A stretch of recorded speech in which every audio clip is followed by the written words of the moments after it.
اللہ کے حبیب صلی اللہ علیہ وسلم نے فرمایا خیر متاع الدنیا المرأة الصالحہ، دنیا میں اگر سب سے بہترین مال کوئی چیز ہے تو وہ نیک بیوی ہے۔ نیک بیوی کا مل جانا دنیا کے مال میں سے سب سے بہترین مال ہے، باقی اس سے بہتر مال کچھ ہو نہیں سکتا، نیک بیوی کا ملنا۔ اسی لیے شادی سے پہلے ایک دعا میں آپ کو یہ بھی بتا دوں، یا شادی کے بعد بھی چاہیں تو یہ دعا کر لیں کہ اس سے اچھی عورت ملتی ہے، نیک بیوی ملتی ہے جس سے تمہارے آنکھوں کی ٹھنڈک ہو۔ بہت عام فہم ہے اور ہر ایک کی زبان پر آنے والی بھی دعا ہے۔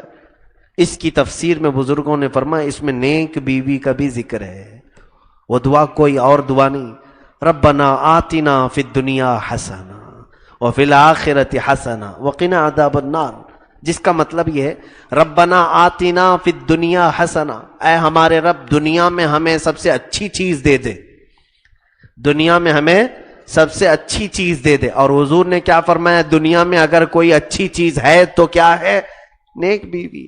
تمہاری اس دعا میں نیک بیوی کا ذکر ہے، جن کی بیویاں ابھی ہوئی نہیں وہ دعا کریں، جن کی ہو چکی وہ بھی دعا کریں کہ صحیح ہو جائیں، ان کو قرار آ جائے، ان کی آنکھوں کی ٹھنڈک ہو جائے۔ کچھ لوگوں کی بیویاں ان کی آنکھوں کی جلن بن گئی ہیں، دیکھو تو غصہ ہے، دیکھو تو چڑا ہے، تو یہ دعا کرو انشاءاللہ بیویاں تمہارے آنکھوں کے سکون کا ذریعہ بن جائیں گی، ٹھنڈک بن جائیں گی۔ اور ایک دعا ہے ربنا ہب لنا من ازواجنا و ذریاتنا قرۃ اعین، اس میں تو صاف صاف الفاظ آئے ربنا ہب لنا، اے ہمارے رب ہمیں دے دے، اے ہمارے، میں ترجمہ کر رہا ہوں آیت کا، ربنا ہب لنا، اے ہمارے رب ہمیں دے دے، من ازواجنا، ہماری بیویوں سے، اگر عورت پڑھ رہی ہے تو اس کا مطلب ہمارے شوہروں سے، وذریاتنا، اور ہماری اولاد سے، قرۃ اعین، ہماری آنکھوں کی ٹھنڈک دے دے۔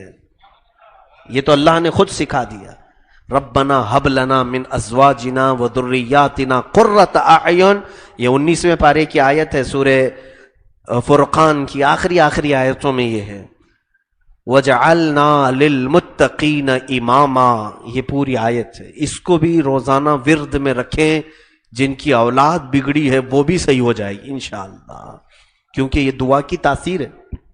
آپ ایک بندہ کیا چاہتا ہے، اپنے گھر کا سکون، اپنے گھر کا سکون، 24 گھنٹے میں اس کے آدھا وقت جو ہے اپنے گھر میں گزر جاتا ہے، اس کی رات اپنے گھر میں ہوتی ہے، اس کے کھانے پینے اور سکون لینے کے لیے وہ کہاں جاتا ہے، گھر میں جاتا ہے۔ اور جس کے گھر کا سکون غارت ہو گیا پھر وہ ادھر ادھر کے کٹے ڈھونڈتا ہے، چوک ڈھونڈتا ہے، اور پھر غیبت چوک ملتا ہے، کبھی چگلی چوک ملتا ہے، کہیں نہ کہیں وہ سکون لینے کے لیے جاتا ہے۔ پھر اس کا مطلب یہ ہے کہ جن کو گھروں میں سکون نہیں وہ ٹوہ میں لگ جاتے ہیں دوسروں کی، باہر چلے جاتے ہیں بیچارے۔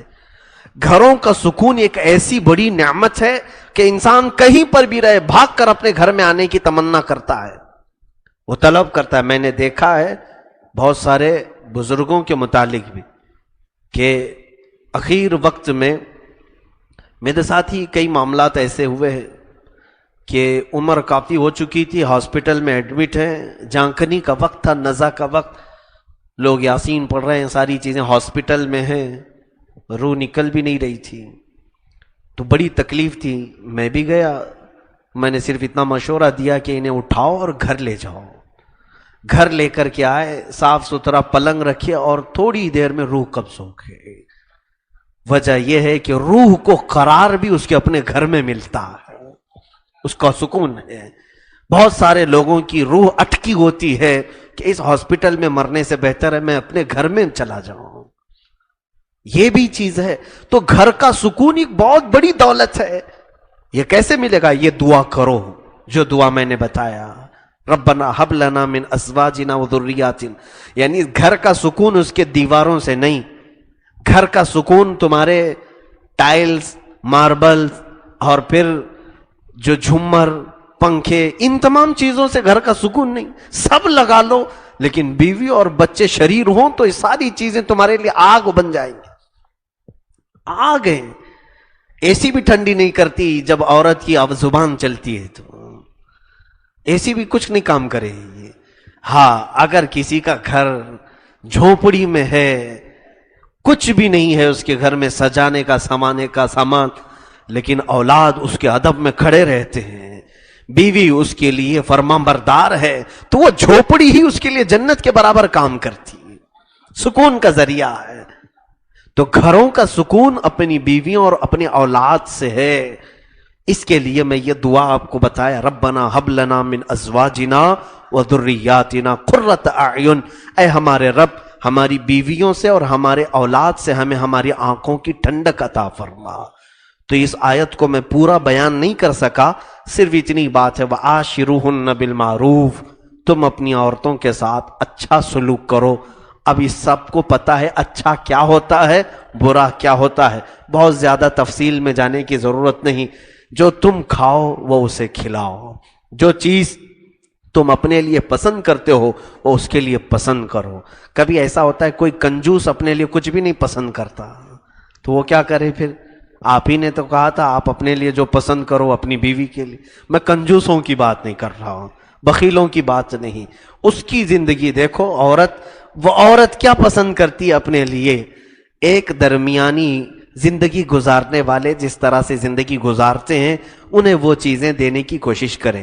اب عورتوں کے لیے بھی چند باتیں میں بتا دوں تاکہ عورتیں بے جا زبردستی کے مطالبے اپنے مردوں سے نہ کریں، کہ کہا کہ تفسیر میں تو سب مردوں نے سنا ہے کہ عورتوں کے ساتھ اچھا سلوک کرو، اچھا سلوک کرو، اچھا سلوک کرو، عورتیں کان کھانے لگ جائیں۔ دیکھو اچھا سلوک یہ ہے صبح بھی پیزا لاؤ، دوپہر میں برگر لاؤ، رات میں تندوری لاؤ، یہ مطالبے ہیں، یہ بے جا ہے۔ تمہارے مرد کی اپنی حیثیت اور استطاعت دیکھو، اس کی جو کمائی، اس کی آمدنی دیکھو، اسی کے اعتبار سے اپنی خواہشات کا اظہار کر سکتی ہے۔ وہ کماتا ہے تمہارا شوہر 1000 روپے اور تم اس سے مطالبہ کرتی ہو 5000 کا، یہ ظلم عورتوں کی طرف سے ہو جائے گا، پھر عورتوں کی طرف سے یہ پکڑ ہو جائے گی۔ اس لیے بہت سارے مرد حرام کاریوں میں، گناہوں میں مبتلا ہوتے ہیں، کبھی بے جا مطالبے ہیں اولاد کے اور عورتوں کے۔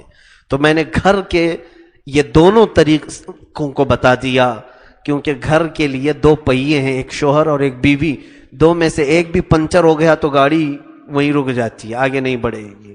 دونوں پہیوں کو مضبوط ہونا چاہیے، کسی کی بھی ہوا نہ نکلے اور کسی میں ہوا زیادہ بھی نہ آ جائے، نہیں تو ڈس بیلنس ہو جاتا ہے گھر۔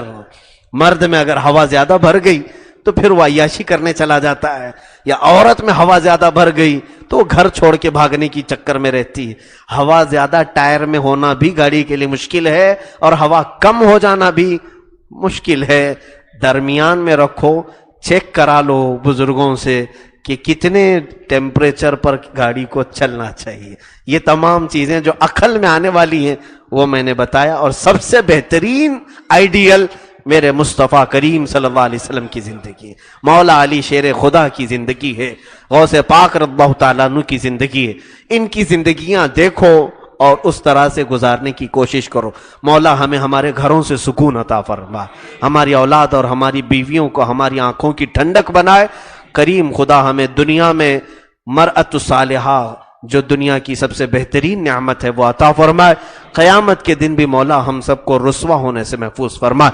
وآخر دعوانا ان الحمد للہ رب العالمین۔